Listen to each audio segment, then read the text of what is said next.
Bienvenue à LSA Direct, l'émission d'actualité de la Web TV du Soir d'Algérie. Pour ce premier numéro de l'année, nous sommes ravis de recevoir Madame Djamila Khial, présidente de la Fédération nationale des associations des parents d'élèves. Madame Djamila Khial, merci d'avoir accepté notre invitation. Merci à vous de me donner l'opportunité de m'exprimer sur votre site. Merci Madame Khial. Donc Madame Khial, on va commencer par évoquer la situation dans les établissements scolaires. Les lycéens ont exprimé quelques inquiétudes sur la surcharge des programmes. Vous, en tant que parent d'élèves, quel est votre sentiment? Les programmes sont réellement chargés? Écoutez, moi, je vais pas le dire comme ça. Moi, je vais dire en tant que Fédération nationale des associations des parents d'élèves, nous avons une responsabilité puisque nous avons accepté de représenter les parents d'élèves donc au niveau des hautes instances du pays. Nous sommes une fédération agréée. Nous sommes parmi les premières associations qui ont été agréées dans le pays. Alhamdoulilah, nous sommes fiers de dire que nous avons apporté beaucoup de contributions. Ceci étant, nos enfants, et oui, peut-être par rapport à eux, il y a un programme chargé par rapport surtout aux classes des examens. Peut-être qu'il y a un volume horaire qui fait que l'élève, il commence à 8 heures du matin, il termine à 5 heures du soir, il devient pratiquement un fonctionnaire. Peut-être qu'il faut revoir tout ça pour pouvoir donner du temps à l'élève. De s'épanouir, de faire des activités sportives, des activités culturelles, de prendre le temps pour soi. Et en même temps, de faire ses études avec à l'aise, avec beaucoup de succès. Moi, si je me base sur les classes des examens, parce qu'elles sont les plus importantes pour nous, parce que la première année, c'est un tronc commun, ensuite il y a une orientation qui est faite, vous avez la deuxième année qui est la base d'un examen, et puis vous avez la troisième année qui doit être préparée, l'élève doit être préparé pour aller vers son examen, vers son bac ou vers son BEM. Bien sûr, pour les bacheliers, pour les futurs bacheliers, c'est l'élite, c'est les hommes qui vont gérer l'Algérie de demain, il faut leur accorder beaucoup d'attention.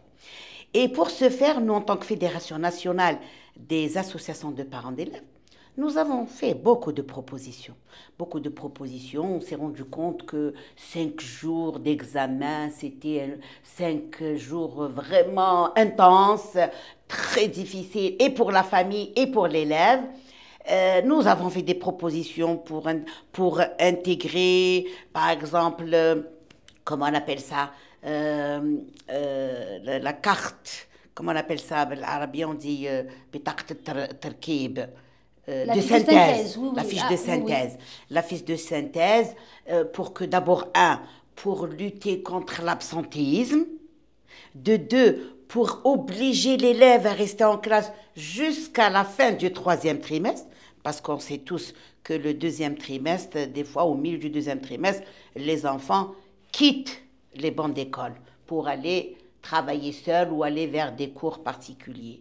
Alors que là, moi, je lance un appel à travers votre site, à travers votre TV, que rien ne vaut le travail en classe encadré par son enseignant, par son professeur. Parce qu'il y a toute une méthodologie, il y a un accompagnement qui se fait avec des gens, des professeurs et des professionnels. Et avec cette fiche de synthèse, donc, on avait émis le vœu de voir, par exemple, pourquoi pas, faire examiner les enfants, les élèves de la 3e année, par exemple, les matières secondaires en 2e année. Ce qu'on appelle les épreuves anticipées. Anticipées. Et puis, les épreuves des matières importantes par rapport aux filières en 3e année, c'est-à-dire en 3e année. Ça va soulager, on va réduire le temps d'examen. Et puis surtout pour l'élève, parce qu'on va le soulager. On va le soulager. Il y aura des matières pour lesquelles il va se concentrer davantage. Par exemple, si c'est un scientifique, un mathélème ou un littéraire, il va se concentrer sur les matières essentielles en 3e année. Bon, c'est en réflexion. J'espère qu'un jour on le verra sur le terrain. Mais ceci, c'était pour alléger déjà l'élève. C'est vrai aussi, moi je ne jette pas la balle uniquement aux élèves, surtout la famille, aux parents. Vous savez, ce sont des parents qui passent le bac. Il y a beaucoup d'attentes. Non seulement il y a beaucoup d'attentes, mais il y a beaucoup de pression. Il y a beaucoup de stress. Donc les parents rejettent ce stress ou portent ce stress sur leurs enfants, qui font que l'élève, il est obligé non seulement de doubler d'efforts, mais de faire n'importe quoi pour pouvoir décrocher ce diplôme, qui est très important pour la famille algérienne. Vous savez, nous sommes je pense que nous sommes un pays qui accorde autant d'importance au bac. Au baccalauréat. D'ailleurs, on le voit pendant les jours des examens, c'est quasiment un état de guerre. C'est un état d'alerte. Tout le monde est mobilisé. C'est un état d'alerte. Oui, oui. C'est toute l'Algérie. C'est tout l'État qui est mobilisé pour cet examen. Alors qu'il faut le banaliser. Il y avait à un moment donné un projet de réforme de l'examen du bac. Bah oui, c'est de ça que j'étais en train de vous parler. Oui, oui. C'est pas la réforme, c'est la réforme de l'organisation de l'examen. Donc, on ne parle pas de réforme du manuel ou du programme. On parle de réforme de la réorganisation du programme qui peut se faire, par exemple, sur 5 jours. Pourquoi ne pas arriver à le faire en 3 jours et demi? Et d'ailleurs, à l'époque, il y a à peu près 3 ou 4 ans de ça, quand on avait discuté, quand on a soumis cette idée, nous n'étions pas seuls. C'est tous les acteurs du secteur, les syndicats, les représentants des parents d'élèves, les responsables, les pédagogues, les experts. On sommes arrivés à dire, écoutez, il faut vraiment arriver à diminuer ce fardeau, parce que c'est un fardeau. Oui. C'est un fardeau, parce que, et pour la famille et pour l'élève. Alors imaginez, parce que pour la famille, c'est un signe de réussite. C'est-à-dire que c'est la famille, leur enfant décroche le bac. Ça veut dire qu'ils ont été... C'est une consécration. Très bien. Voilà, c'est une consécration. Et s'il ne l'a pas, ça veut dire qu'ils ont échoué. Et c'est pour ça que tout le monde est stressé. Mais il faut maintenant arriver à dire, bon, cet élève, cet enfant, il a des droits. Il a le droit à la vie, le droit à l'éducation, le droit à la culture, le droit au sport, le droit au loisir, le droit... Et il faut lui donner aussi ses droits. Nous sommes des parents, oui. Mais la priorité, comme j'ai toujours dit, c'est qu'on les riches. Alhamdoulilah, c'est ça qui est important. Parce qu'aujourd'hui, ce n'est pas du tout la même époque que la mienne, ou même, je pense, la vôtre. Bon, peut-être qu'à l'époque, s'il y avait le bac, sans bac, on ne pouvait rien faire. Mais aujourd'hui, il y a 1001 ouvertures. Mais bon, ça reste quand même très, très important pour la famille. Et c'est peut-être ça qui pousse la majorité des familles algériennes à aller vers les cours particuliers? Oui, c'est ça. C'est ça, effectivement, parce que les parents, la famille se disent... en payant des cours, en allant vers des cours particuliers, je vais l'aider, je vais contribuer, je vais lui offrir le meilleur. Mais ce qu'on ne sait pas, c'est qu'il est trop chargé. Et si en classe, il est déjà chargé, si on parle d'un programme chargé, si on parle d'un volume horaire chargé. Mais ben, le cas, lorsqu'il va encore, alors imaginez, il quitte l'école à 17h ou à 16h30, il va vers les cours, il n'a même pas le temps de prendre son casque, comment on appelle ça, son goûter, et il n'a même pas le temps de se reposer. Parce qu'il faut bien qu'il se repose. Il y a même des cours qui se font de nuit. Hein. Il y a même des cours très qui tard, se font de nuit. Oui. Et les week-ends. Oui. Et du coup, l'enfant, il n'est pas chargé, surchargé. Et c'est ça qui fait qu'à la fin, au moment des examens, l'élève ne donne plus parce qu'il est fatigué. Finalement, la surcharge, elle viendrait peut-être pas de l'école, elle viendrait aussi de toute cette organisation autour de l'école. C'est un environnement. Voilà. C'est tout un environnement. C'est-à-dire qu'il y a une responsabilité partagée. Parce que l'élève, moi, franchement, je le dis en connaissance de cause. Hein. Je ne suis pas psychologue. Mais de par mon travail et de par mon engagement pour l'école, je peux vous dire qu'on fatigue l'élève. On le fatigue, on lui donne trop de choses. Et puis après, à un moment ou à un autre, il y a un rejet. Et il y a un rejet, ou du moins, il y a un manque de concentration. Mais bon, la famille, elle a un grand rôle à jouer. Logiquement, hein, moi, je ne suis pas contre les cours particuliers, loin de là. Si un enfant a des problèmes dans une matière donnée, il faut organiser des cours, pourquoi pas. Mais pas toutes les matières. peut-être pas à tous les stades Pas tous les stades de la vie de l'école.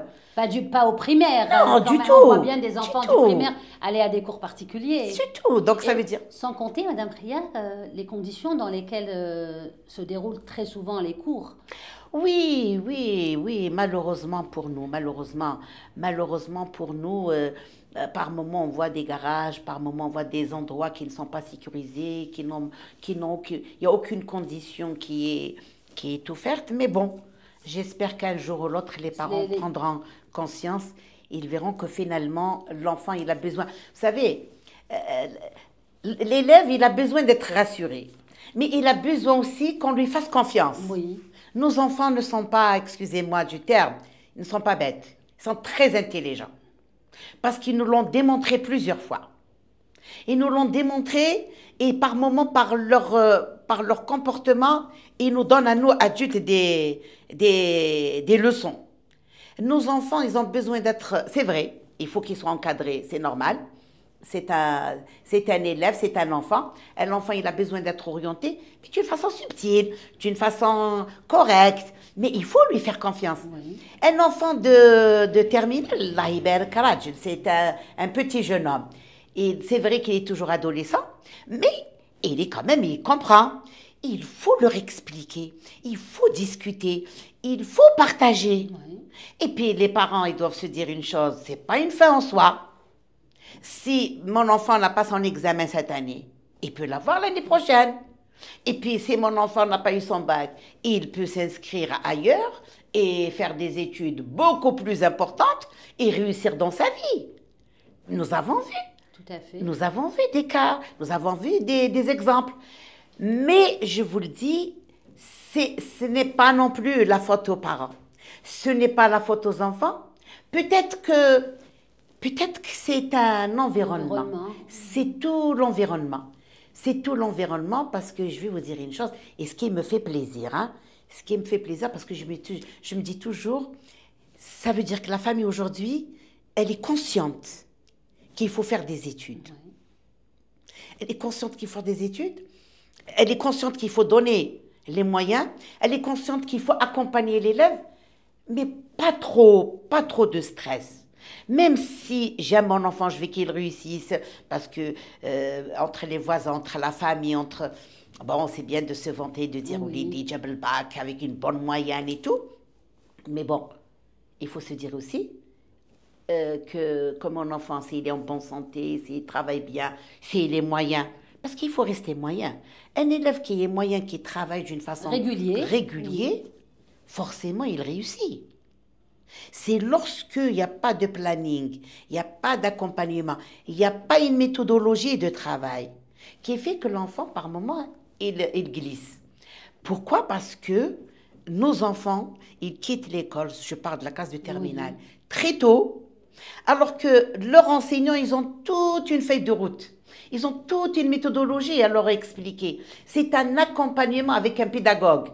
Parce que l'enseignant en classe, il a une responsabilité d'emmener ses élèves vers ses examens avec toutes les conditions nécessaires. Si l'enfant quitte l'école en deuxième trimestre, donc personne n'est là pour l'accompagner, comme même les parents. Les choses changent. Chaque année, il y a une évolution. Le système éducatif, il y a 10, 15 ans, ce n'est pas le même aujourd'hui. La méthodologie de travail n'est plus la même. Les parents ne sont pas pédagogues non plus. Oui, aujourd'hui, nous sommes rentrés dans l'ère du numérique, comme on dit chez nous, à baiser, l'information arrive à tenter. C'est-à-dire que c'est fini, on ne peut pas se permettre de tergiverser. Mais il y a un problème, c'est que ces élèves, parce que même les examens blancs, que ce soit en BEM ou en bac, j'ai constaté, ces 3 dernières années, les enfants ne le font pas. Oui. Alors que c'est un essai. C'est un très bon test. C'est un test. Parce que le véritable examen se passe dans les mêmes conditions que le bac blanc ou le BEM blanc.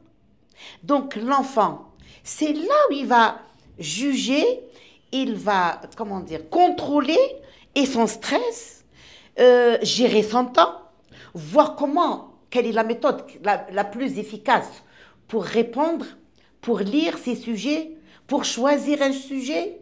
C'est tout ça. Il est mis dans les mêmes conditions que le véritable examen officiel. Et puis là, l'élève, quand il va quitter sa classe, il se rendra compte que finalement, peut-être qu'il a mal agi à tel niveau, à tel moment, à tel truc. Il peut se rattraper. Oui. Il peut se corriger. Parce que ce n'est qu'un examen blanc. Les parents, là, ils doivent accompagner.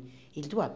Les parents aussi doivent accompagner leurs enfants depuis le premier jour de la rentrée scolaire jusqu'au dernier jour de la fin de l'année scolaire. En tant que Fédération nationale des associations de parents d'élèves, on voit les parents au début de l'année et la fin de l'année. Peut-être On vous sollicite, peut-être, oui. on vous sollicite quand il y a des problèmes. Ouais. Si l'enfant est sanctionné, si l'enfant a des lacunes, on vous sollicite. Parce que c'est vrai, après on vous demande d'intervenir au cas par cas. Or, d'abord, la chance que nous avons, c'est que nous avons le droit de s'organiser en association dans l'établissement scolaire. Nous sommes partie prenante de la vie éducative de l'établissement scolaire.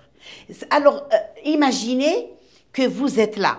Vous pouvez intervenir à tout moment, étant organisé, dûment structuré, agréé, légalement, pour pouvoir parler et pour pouvoir être partie prenante et être un partenaire. Oui, oui.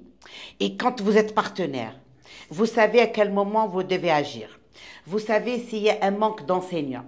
Vous savez si un tel enseignant a mal fait son cours. Oui. Vous savez à tel niveau c'est des élèves ne suivent pas. Vous savez à tel moment c'est les élèves s'absentent. À ce moment-là, vous pouvez intervenir. Pourquoi on s'absente? Pourquoi et ça ne marche pas? Pourquoi c'est indiscipliné dans telle ou telle classe? Là, avec le chef d'établissement, avec les professeurs, vous corrigez, vous participez à la vie scolaire de votre enfant. Oui, oui. Vous pensez, Madame Ria, qu'il y a suffisamment d'associations de parents d'élèves? Est-ce qu'il y en a dans chaque établissement scolaire? Je vais dire, il y en a, et je vais dire, il y a un manque. Oui. Vous savez, dans la plupart des établissements scolaires lycées, nous sommes organisés. Oui. La plupart des CEM, nous sommes organisés. Mais quand vous avez la bénédiction du chef d'établissement qui vous permet de vous organiser. Pourquoi il y en a qui ne sont pas très, très d'accord pour oui. avoir des associations? Oui, parce qu'ils vous disent... c'est des fauteurs de troubles, non, empêcheurs de tourner en rond peut-être? Non, il est là, et il va me contrôler, il va certainement divulguer certains trucs, il va certainement porter à la connaissance des responsables du secteur certains comportements. Bon, ils ne veulent pas nous avoir parce que vous êtes rentrés dans les 18 mètres. Oui. C'est le rôle des associations, justement. Alors qu'il y a une loi qui nous permet de nous organiser en association. Oui. Moi, j'ai toujours dit aux parents, il faut profiter de l'opportunité. Il faut vivre avec son enfant. Oui. Et si j'aime mon enfant et je vais lui donner le meilleur, je peux consacrer une de mes journées ou 2 heures à l'association. Bien sûr. Parce que c'est pas facile, hein. C'est pas facile. On s'organise en association, nous sommes des bénévoles, nous travaillons sans contrepartie. Tout ce que nous faisons, nous le faisons avec nos propres moyens. Nous intervenons avec nos propres moyens. Nous nous déplaçons avec nos propres moyens. Nous n'avons aucun budget. Nous n'avons aucune aide, ni du ministère de l'Éducation, ni de l'Intérieur, ni de la Wilaya. Je ne vous cache pas. Mais c'est un acte de militantisme. Oui. Quand on aime son pays, quand on aime l'école, quand on aime l'enfant, on s'intègre, on s'engage. Les parents, je me dis, on n'a pas le droit de ne pas s'engager. Nous avons un cadre juridique. Il faut en profiter, oui. Il faut en profiter. Il faut porter haut et fort les préoccupations des élèves et voire par moments des enseignants. Et je suppose que vous avez pu, en tant qu'association, régler beaucoup de problèmes. En tant qu'association, parce que nous sommes organisés au niveau de l'établissement scolaire, ensuite au niveau de la commune, il y a une coordination communale, au niveau de la wilaya, ensuite au niveau national. Oui. C'est-à-dire que lorsque nous sommes au sein d'établissements scolaires, les parents d'élèves de l'établissement scolaire, ils ont le droit de s'organiser en association. Et il y a un bureau, et automatiquement, ce bureau, le président de ce bureau, il fait partie de la coordination communale. C'est-à-dire, c'est les présidents de tous les établissements scolaires de la commune qui forment cette coordination.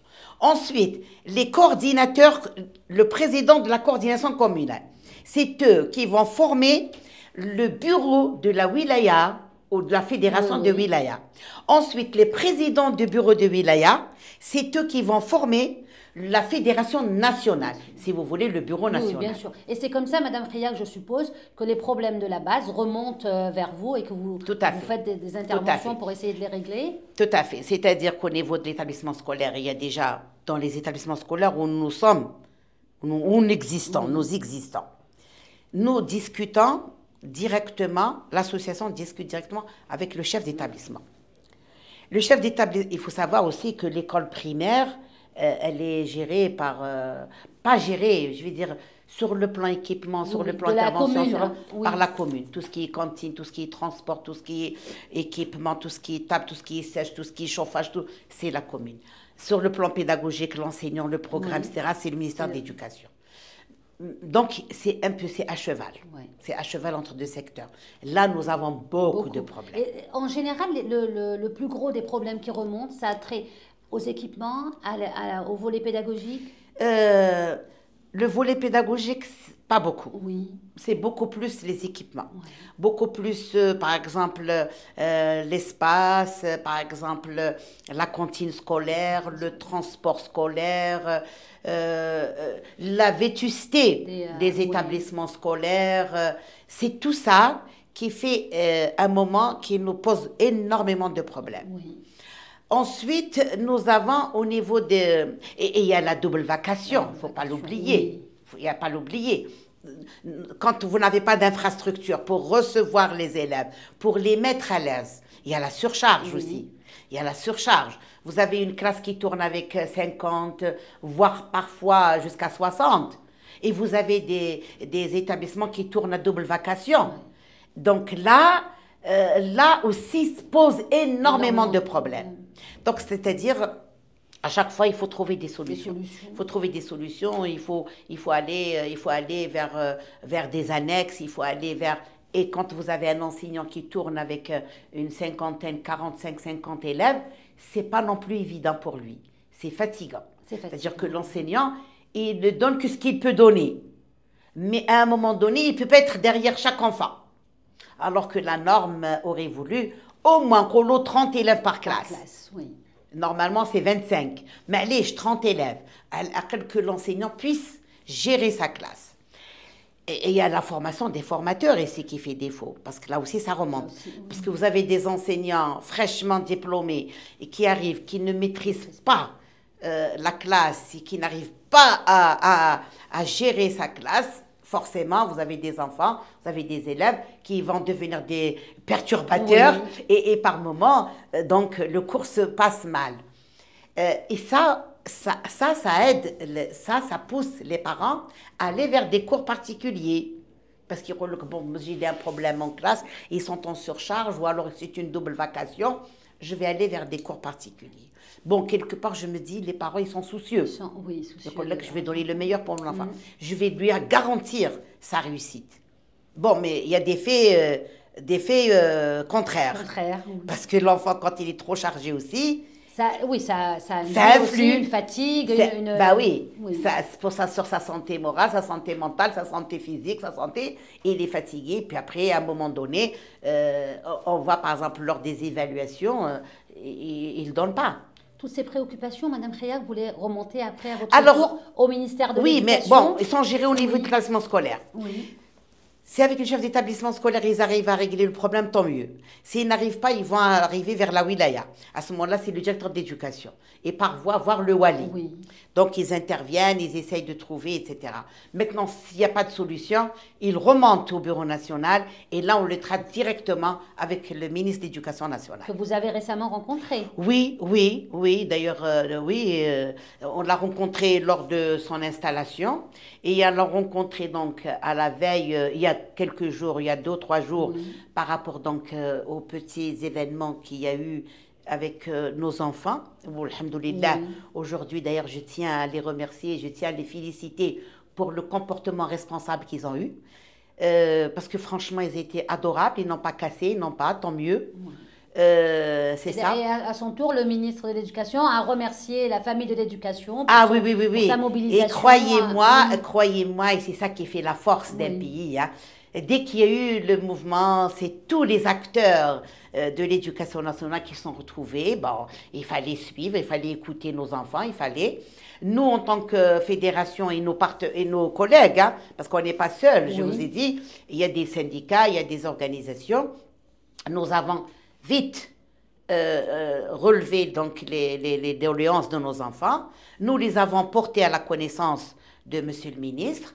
Nous lui avons demandé de prendre des dispositions parce que ce sont nos enfants.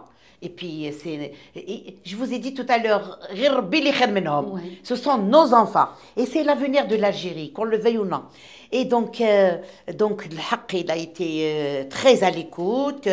Il était vraiment engagé. D'ailleurs, il a très vite réagi, il a rassuré les élèves, il leur a dit qu'il va y avoir, d'ailleurs il a même annoncé la mise en place d'une commission pédagogique qui doit donc prendre en charge toutes les demandes de nos enfants.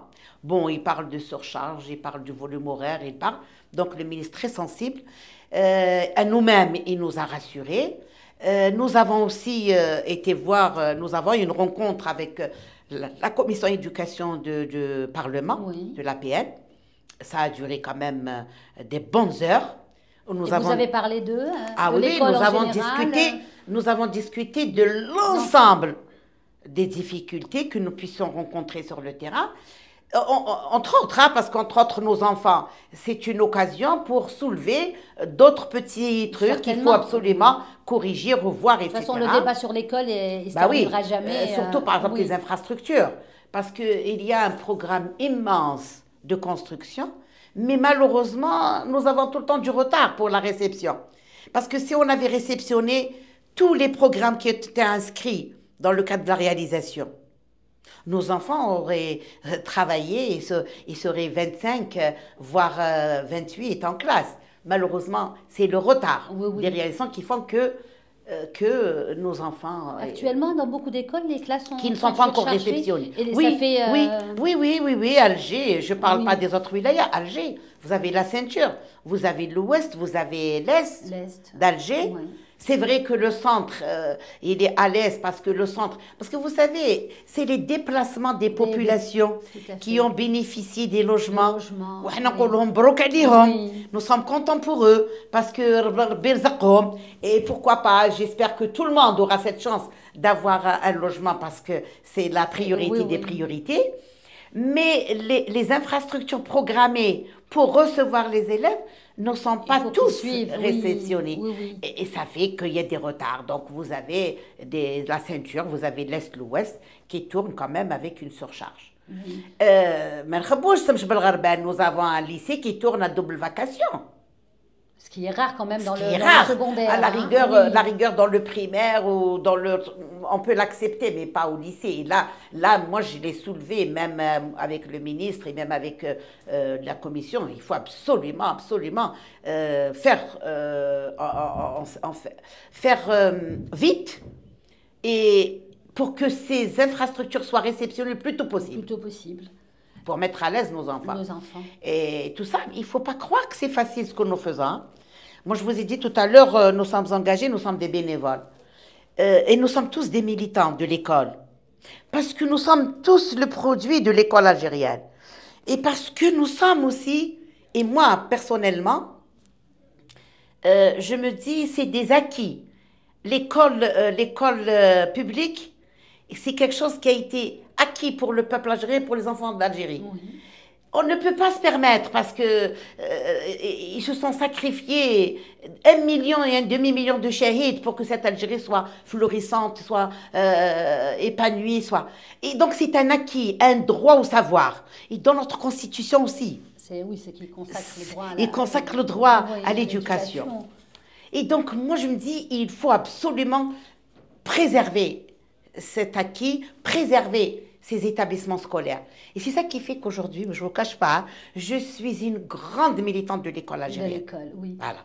Quand on parle d'école, Madame Khrial, il y a aussi les écoles privées Oui. qui sont quand même, complémentaires de l'école publique. Tout à fait, tout à fait, tout à fait. D'ailleurs, on est parti avec l'idée, on est parti parce que il faut remonter dans le temps. Les écoles privées, quand elles ont commencé à apparaître, c'était pour soulager, accompagner l'école publique.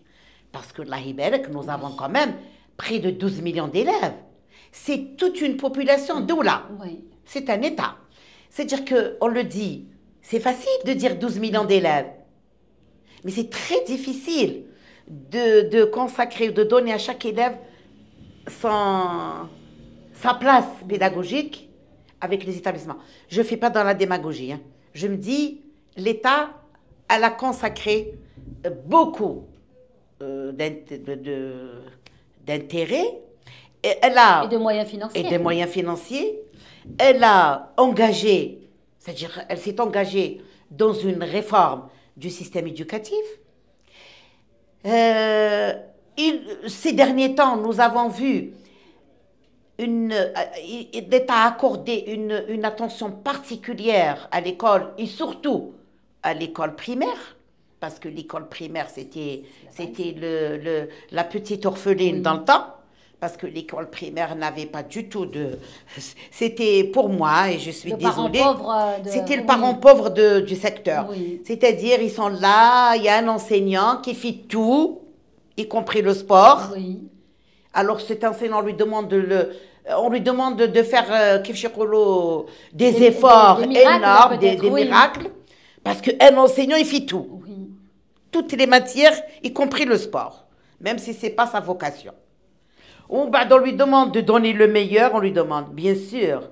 Et puis, ce qui était dramatique, et je suis désolée de le dire, ce que nous avons constaté dans le temps, ce n'est pas le cas aujourd'hui. Oui. On ne donnait pas les meilleurs enseignants, les professionnels pour l'école primaire. Oui. Alors que l'école primaire, c'est la base. Ces dernières années, nous avons constaté qu'il y a vraiment une prise en charge. Bien sûr, ça reste toujours insuffisant. Mais on le sait que là, l'État met les moyens financiers, moyens humains et moyens équipements. Alors, on parle aujourd'hui de nos enfants pour qui nous avons introduit, par exemple, les tablettes dans les établissements scolaires. C'est vrai que ce n'est pas tous nos enfants qui bénéficient de la tablette, mais nous avons accompagné le secteur d'éducation, disons, ok, on va prendre des exemples. Oui. On va introduire progressivement. Progressivement, oui. Donc, on a pris une école par commune. Maintenant, nous sommes à 2 écoles par commune. On va arriver à 3 écoles par commune, ensuite 4 écoles par commune. Ensuite, ça va se généraliser pour l'ensemble des établissements scolaires. On a commencé par le primaire. Il y a la numérisation du programme. Oui.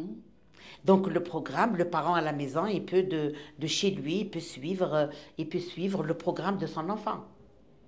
3e, 4e, 5e année. Vous avez le double livre, la copie, qui est à l'école, qui est offerte gratuitement par l'établissement, c'est-à-dire par l'éducation nationale, et vous avez votre copie à la maison. Et en plus, vous avez la copie du livre, c'est le numérique. C'est-à-dire que les parents, ils sont plus à l'aise maintenant. Vous avez l'introduction de la langue anglaise. De 3e année, vous avez aujourd'hui notre enfant, il étudie l'arabe, tamazirt, le français et l'anglais. Oui. Donc c'est énorme, c'est magnifique. Vous avez le sport. Le sport au niveau, ça a été une révolution parce que ça a toujours été notre cheval de bataille, parce qu'on se demandait pourquoi est-ce que l'école primaire n'a pas bénéficié d'un réel programme sportif avec des experts.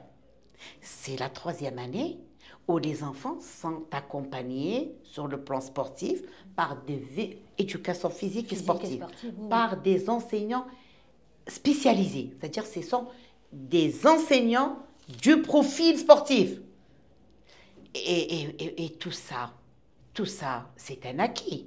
C'est un acquis, c'est-à-dire, on est en train d'améliorer, on est en train d'avancer, on est en train de faire. Ça reste, bien sûr, c'est 12 millions d'élèves, Oui. et il faut... Le challenge est énorme. Le challenge est énorme. Oui. Donc, nous, en tant que Fédération nationale des associations de parents d'élèves, nous avons vécu l'avant, Oui. parce que nous avons vécu il y a 10 ans. Ensuite, nous sommes rentrés dans une réforme. Ensuite, nous avons accompagné la numérisation. Nous avons accompagné ce changement. Aujourd'hui, on peut se féliciter.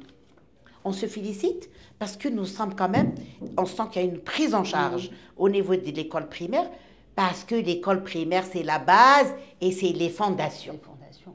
Et donc, Et pardon, excusez-moi, Allez-y. parce qu'il ne faut pas que je l'oublie. Oui, oui. Si vous avez des bonnes fondations et vous avez des élèves qui sont pris en charge, et à ce moment-là, vous allez avoir un meilleur résultat. Et on n'oublie pas l'introduction des acquis, des évaluations des acquis. les acquis. Parce que ça a fait quand même une 3e année. Ça a fait un boom lorsque le ministère, le secteur d'éducation voulait l'introduire et les acteurs étaient tous d'accord parce qu'on a compris que ça va apporter un plus. Parce que moi, je vais vous dire une chose. Je vais profiter de votre gentillesse. Bien sûr, allez-y. Vous m'avez donné l'occasion Oui. de m'exprimer. Peut-être que l'opinion publique sera beaucoup plus éclairée. Parce que c'est vrai, il y a un manque de communication aussi. Hein. Nous avons constaté, en tant que fédération nationale et même en tant qu'acteurs, tous les acteurs, que les enfants,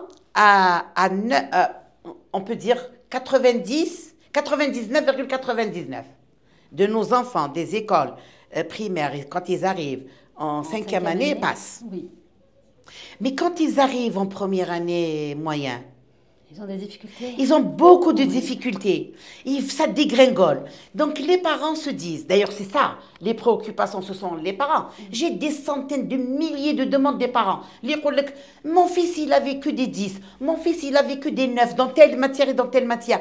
Comment se fait-il qu'en première année de CEM, mon fils a des 2 et des 3 ? Mais je vais vous dire pourquoi. Parce que vous avez un enseignant qui était destiné à l'enseignement de l'école primaire, de la première année jusqu'à la 5e année, voire à l'époque 6e année. Il y avait l'examen de la 6e. Mais après, l'élève, il avait un enseignant, voire 2 après, qui est le français. L'anglais. Non, l'anglais, c'est récent. Oui. Je parle avant. Oui. Vous avez après le français. Où il arrive, bon, il est bien en arabe, il est bien dans telle matière, mais dans l'arabe, il y a des sous-matières. Oui. Dans les maths, il y a des sous-matières. Dans le français, il y a des sous-matières. C'est-à-dire la conjugaison de verbe, la grammaire, oui. etc. Donc l'enfant, il peut peut-être être bon en dictée. Il peut être bon en grammaire. Il peut être bon en rédaction. Mais qu'il a des lacunes ailleurs. En arabe ou en français ou autre. Là, avec ça, c'est une fiche. Vous savez, c'est comme moi, j'ai toujours comparé à un carnet de santé de l'enfant. Quand il est un né, véritable diagnostic quand il est né, oui. il y a un suivi. Oui. Et il a ses vaccins, premier mois, deuxième mois, il y a les rappels, etc. Et puis au fur et à mesure. Et bien c'est pareil. C'est pareil. Donc ce carnet d'évaluation, qui n'a aucune incidence sur les passages, c'est ce que les parents n'avaient pas compris à l'époque. C'est vrai que sur les 25 jours de la première année d'évaluation, c'était énorme, mais aussitôt, nous avons corrigé, puisque le ministère d'éducation nous avait demandé donc de faire des évaluations, et nous avons introduit des évaluations et en même temps des suggestions. Nous avons introduit, nous avons demandé, nous avons dit que c'était trop long, trop, qu'il fallait alléger, qu'il fallait. Nous sommes rentrés même dans le détail du détail. Vous savez, même la feuille, parce qu'il y a une feuille 21-27 sur lesquelles les questions sont posées. Et par moment, le caractère n'était pas visible, il y a des tâches, le dessin n'est pas visible, il n'y a pas la couleur.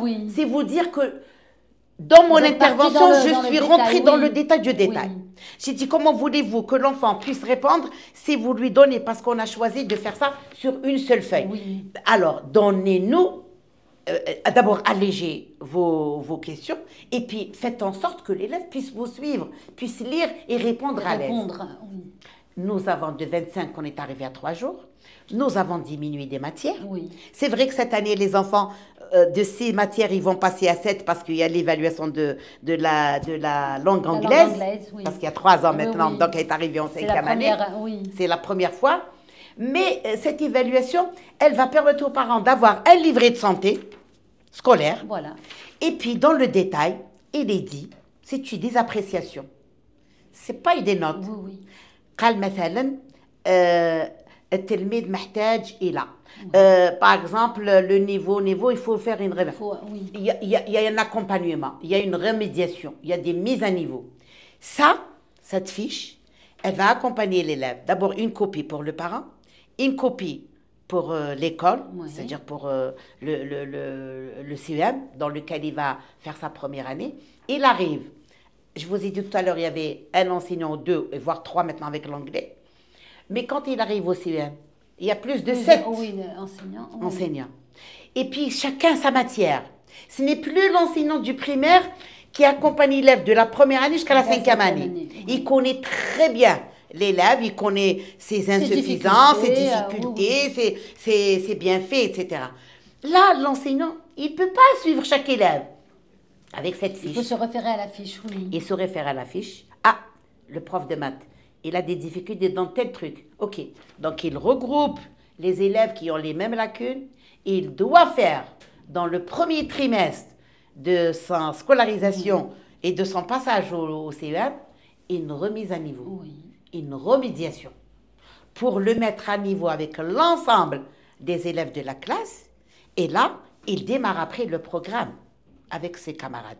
C'est-à-dire là, même les parents, c'est quelque chose qui est très bénéfique et nous l'avons constaté. Parce que dans le temps, on avait beaucoup de doublons parce qu'on ne comprenait pas. En première année, CEM, on avait parfois, voire 49% d'élèves doubles. C'est une année charnière. C'est une année charnière. Pour les enfants, et nous avons également, par des moments, des déperditions. Parce que quand l'élève n'arrive plus, à un moment donné, il quitte l'école. Il dit que man kharash. Et les parents, ils sont au désarroi. Ils ne savent plus quoi faire. Là, maintenant, l'enseignant, vous savez, l'enseignant, il a beaucoup de travail. Les professeurs de l'enseignement moyen, ils ont beaucoup de... Surtout ceux de la première année. C'est exactement, il faut choisir les meilleurs. C'est exactement comme l'école primaire. Pour le primaire, oui. Il faut choisir les meilleurs qui ont de l'expérience, qui ont de la pédagogie, pour accompagner les élèves. C'est-à-dire, tous ces efforts ont été menés au niveau de l'éducation nationale. Il reste encore. Il y a beaucoup de choses qui vont se faire. Mais ces choses ne se font pas du jour au lendemain. Par exemple, l'allègement du programme. On ne peut pas l'alléger. Ce n'est pas prendre un livre... non, quand je vais m'arrêter, s'il y a 300 pages, je vais m'arrêter à 250. Non. C'est plus... c'est un processus qui est long. C'est tout un système éducatif qui est en train... D'ailleurs, la commission, ça fait longtemps qu'elle travaille. Elle doit probablement rendre ses conclusions incessamment. À partir de là, après, il faut le proposer. C'est un programme gouvernemental. C'est un programme de l'État algérien. Ce n'est pas un programme qui est fait par X ou par Y.